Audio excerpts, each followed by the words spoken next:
हिंदी पखवाड़े के अंतर्गत बात कही गई है, कुछ अपने विचार रखने के लिए हिंदी का भावी विकास, यही ना बच्चा। जैसा कि हम लोग सब जानते हैं कि शायद पूरी दुनिया हिंदुस्तान में लगभग 40% लोग ऐसे हैं जो हिंदी बोलते हैं।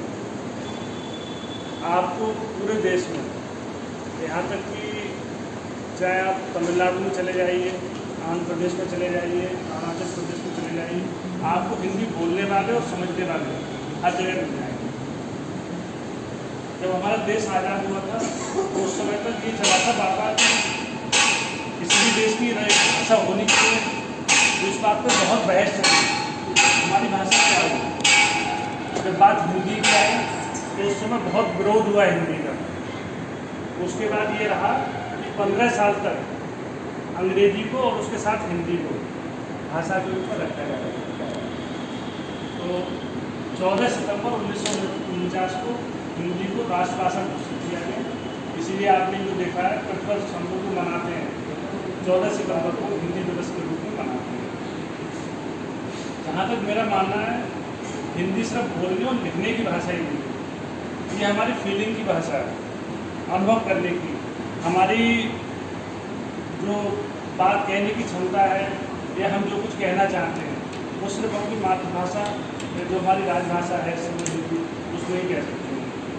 कभी कहीं आग लग जाए, कभी कुछ हो जाए, कभी आप नो गॉड नहीं कहोगे, हे राम कहोगे, दिल से निकलता है। माँ को याद करोगे तो माँ और कुछ नहीं, माँ निकलता है। ये सब चीज़ें होती हैं। जहाँ तक मेरा मानना है, हिंदी जो है फीलिंग की भाषा है। इसके अलावा कश्मीर से लेकर कन्याकुमारी तक आप राजस्थान में बिल्कुल इंटीरियर में चले जाएं, उधर असम में चले जाएं, आपको हिंदी जरूर मिल जाएगी थोड़े बहुत। मैं तो जब पिछले दिनों हैदराबाद गया था तो वहाँ मुझे लगता ही नहीं था कि मैं किसी दूसरे प्रदेश में आ गया। पूरे हैदराबाद सिटी में शायद वो एक टेम्पो वाला और एक बड़े से बड़े अच्छे बिजनेसमैन हिंदी की बहुत अच्छी पकड़ है, बोलते बहुत अच्छा है, लिखते बहुत अच्छा है। दुनिया में अगर आंकड़ों के हिसाब से बात करें तब भी हिंदी की बोलने वालों की संख्या सबसे ज़्यादा है। हिंदी लगभग 130 करोड़ लोग बोलते हैं, चाइनीज बोलते हैं 110 करोड़, अंग्रेजी के बोलने वाले हैं लगभग 100 करोड़। हालांकि हिंदी अंग्रेजी ने बहुत सबके दिल में एक घर बना लिया, उसके बाद भी 100 करोड़ लोग हैं अंग्रेजी बोलने वाले। हिंदी के विकास की बात हो रही है। हिंदी का विकास जो हुआ 1000 वर्ष पहले हुआ, और कहते ही हैं कि हिंदी जो है संस्कृत से ही बनी है। संस्कृत की जो पाली, प्राकृत और अपभ्रंश के माध्यम से विकसित रूप हिंदी है। जो संस्कृत का अपभ्रंश रूप विकसित हुआ है वो हिंदी है। हिंदी का प्रचार प्रसार के लिए शुरू से लेके अब तक बहुत प्रयास हुए हैं। महात्मा गांधी ने अपने पुत्र देवदत्त गांधी को मद्रास भेजा था हिंदी के प्रचार प्रसार के लिए। महात्मा गांधी ने अपने पुत्र की शादी राजगोपालाचारी, जो कि तमिलनाडु के बहुत बड़े नेता थे, उनसे अपने पुत्र की शादी की। उनकी पुत्री का नाम था लक्ष्मी राजगोपालाचारी, सिर्फ इसीलिए कि हम दोनों के संबंध जुड़े और हिंदी का प्रचार प्रसार हो सके। उसके बाद और विकास की बात करें तो केंद्र सरकार ने भी एक विभाग बनाया गया, राजभाषा विभाग। उसका उद्देश्य यही था कि हिंदी का कैसे प्रचार प्रसार किया जाए, कैसे लोगों को मोटिवेट किया जाए हिंदी बोलने के लिए, हिंदी सीखने के लिए। इसके अलावा और भी कई चीज़ें की गई। एक बना था केंद्रीय अनुवाद ब्यूरो, इसकी स्थापना हुई थी मार्च 1971 में। और ये जो जितने भी लेटर होते हैं, जितने भी जीओ आते हैं, शासनादेश आते हैं, उन सबको अनुवाद करते हैं हर वर्ष। और इनका जो टारगेट होता है, लक्ष्य होता है 76,000 पृष्ठों का प्रतिवर्ष इनका लक्ष्य होता है कि 76,000 पेज का अनुवाद कम से कम करेंगे। इसके अलावा मार्च 1960 में केंद्रीय हिंदी निदेशालय की स्थापना हुई थी। इसका उद्देश्य भी यही था कि हिंदी का प्रचार प्रसार कैसे किया जाए। एक बना था 1961 में वैज्ञानिक तथा तकनीकी शब्दावली आयोग। हमारे इंजीनियरिंग में, मेडिकल में कैसे हम ज़्यादा से ज़्यादा हिंदी शब्दों का प्रयोग करें, इसके लिए इस आयोग की स्थापना हुई थी। और इसमें बहुत से शब्द अब ऐसे हैं इन संस्थानों में जो हिंदी के शब्द हैं। उससे पहले बहुत कम था सर, अब तो किताबें भी हिंदी में मिलने लगी हैं। एक बना था केंद्रीय हिंदी प्रशिक्षण संस्थान, केंद्रीय कार्यालय में हिंदी बोलना और समझना अनिवार्य कर दी गई। तब उसमें फिर दिक्कत आई, जो हमारे साउथ के लोग थे, तो उसके लिए कैसे को हिंदी भाषा सिखाई जाए, टाइपिंग कैसे सिखाई जाए, शॉर्ट हैंड कैसे सिखाई जाए, कौन कौन से तरीके अपनाए जाएँ, इसके लिए केंद्रीय हिंदी प्रशिक्षण संस्थान की स्थापना हुई थी। राजभाषा विभाग में एक तकनीकी कक्ष बनाया गया था। इस तकनीकी कक्ष का जो उद्देश्य था, हमारे हिंदी शिक्षा से संबंधित सॉफ्टवेयर कैसे डेवलप हो जाए, उनका कंप्यूटर में हम कैसे ज़्यादा से ज़्यादा हिंदी का प्रयोग करें, इसके लिए तकनीकी कक्ष का निर्माण किया गया था, स्थापना की गई थी। और इसके अलावा 1976 में संसदीय राजभाषा समिति की स्थापना की गई। इसमें सांसदों की एक समिति बनाई गई थी और उसमें पक्ष और विपक्ष, हर पक्ष दोनों तरह के लोग होते हैं, दोनों तरफ के। ये हिंदी में जो प्रयोग कर रहे हैं हम लोग, उसकी प्रगति की समीक्षा करते हैं और उसकी रिपोर्ट देते हैं राष्ट्रपति को।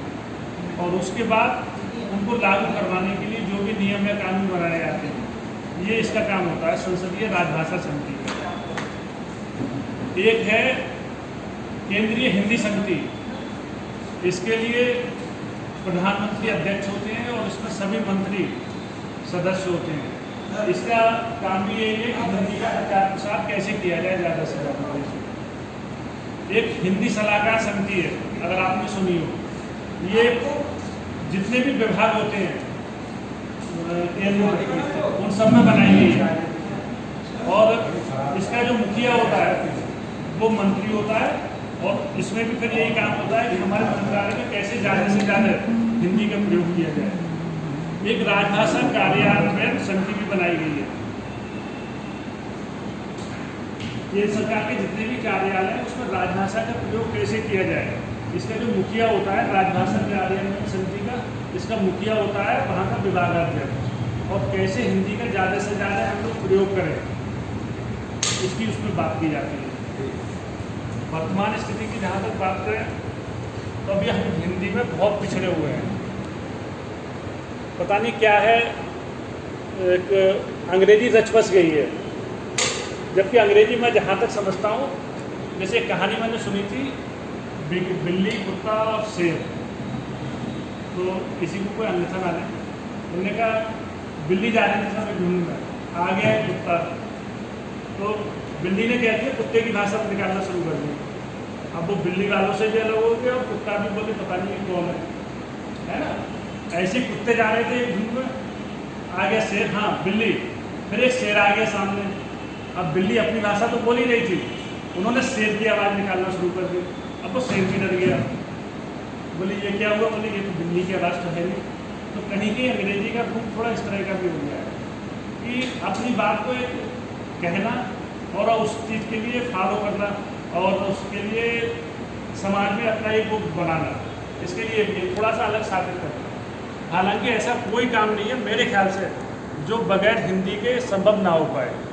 ज़रूरी नहीं है कि हम सिर्फ हिंदी अंग्रेजी बोलें तभी हमारा काम हो पाए, है ना। न्यायालय में अभी भी 90% काम अंग्रेजी में हो रहा है। जिसके लिए न्याय हो रहा है उसे नहीं मालूम क्या न्याय हो रहा है, सिर्फ जजों को मालूम है, वकील को मालूम है, सबको नहीं मालूम है। जो गांव की पब्लिक है उसे क्या मालूम तुम अंग्रेजी में क्या लिख रहे हो। लेकिन ये भी एक दुर्भाग्य है, अभी न्यायालयों में काम नहीं हो रहा। हमारे इंजीनियरिंग कॉलेजों में देखिए और जो भी टेक्निकल इंस्टीट्यूट है उनमें काम नहीं हो रहा है। जबकि हकीकत ये है कि चाइना को, चीन को ले लीजिए आप, कोई भाषा नहीं है दूसरी उनकी चाइना के अलावा, चीन की भाषा जो है। इसके अलावा फ्रांस में फ्रेंच के अलावा कोई दूसरी भाषा नहीं, स्पेन में स्पेनिश के अलावा कोई दूसरी भाषा नहीं। यहाँ तक कि एक देश था तुर्की है अभी, उसका जो शासक था कमाल पाशा, जैसे ही आज़ाद हुआ वो देश, अगले ही दिन उन्होंने अपनी जो वहाँ की भाषा है वो लागू कर दी और आज वो टेक्नोलॉजी में हर क्षेत्र में आगे है। तो कुल मिला के हमारी वर्तमान स्थिति अभी जिस तरह से होना चाहिए, जैसे हमारा देश विकास कर रहा है, उस स्थिति में हम बहुत पीछे हैं। और इसकी वजह ये भी है कि भाई ठीक है, यहाँ हम हिंदी बोलने वाले हैं, वहाँ दूसरी भाषा बोलने वाले हैं, ज़रा सी बात पे भाषा के नाम पे अभी भी झगड़े हो रहे हैं। तो कहीं ना कहीं ये चीज़ें थोड़ी कमज़ोर कर रही हैं। इस दिशा में हम लोगों को प्रयास करना होगा, और अगर हम हिंदी का ज़्यादा से ज़्यादा प्रयोग करने के लिए सबको प्रेरित करेंगे, तो शायद हिंदी के ज़्यादा से ज़्यादा उपयोग हो सकेगा और हिंदी की स्थिति और मजबूत हो सकेगी। Thank you.